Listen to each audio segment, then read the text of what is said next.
Hello.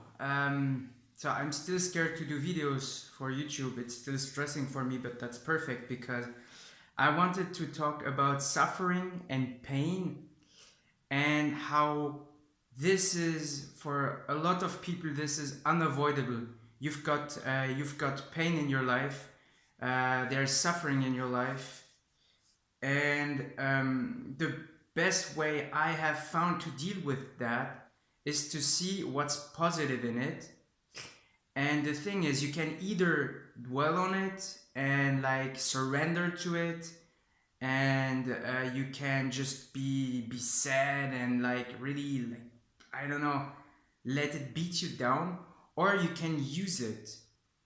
And while you're in the pain, it's a little bit hard to see because, when you look back on the moment of your lives where you had a lot of pain, um, you can see that it could actually, or it was actually pretty useful. I had social anxiety for a lot of years, and I still drag like I feel consequences of that with me. And if I didn't have that, I wouldn't know how it is possible to get like from really not confident and believing that life has to be boring, negative. I used to think that I would never have a nice girlfriend, that I would never be confident, that I would never have really good friends, and that I would never do something that's really fulfilling. I thought I would probably have to spend my life in a cubicle or in a small office, and not having interactions with people because I was scared of interactions. So that was my goal. After my studies would be done, I wanted like when I first, so that was when I first started. Then through my studies it changed, but at the beginning, for like when I was looking 5 years later, that's what I wanted.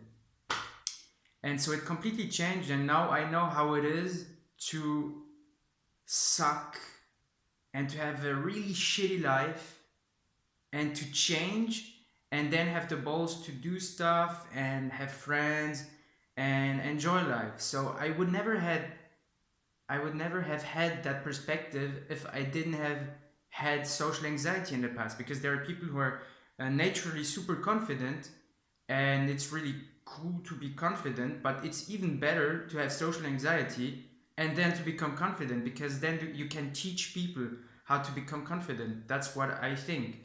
I think that you can actually give value to people when you have actually understood how something works and when you have gone through the process of it. And I think this can be applied, or I don't know, this can be said for a lot of things that are actually problems in our lives, like financial problems or health problems. I believe now I look at my problems, and my problems, I don't see them as problems anymore. And I'm like, great, because when I will have solved those, I will teach people how to solve them, and I will have content for my videos on YouTube, or I will be able to be a teacher or a coach. So that's really cool. I'm glad that I have those problems.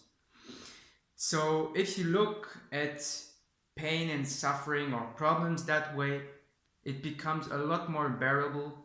And you can also see on the internet that there are tons of stories of people who overcome their problems, and that it just makes them stronger, because there are people who really never have problems, and maybe they don't have that side of things.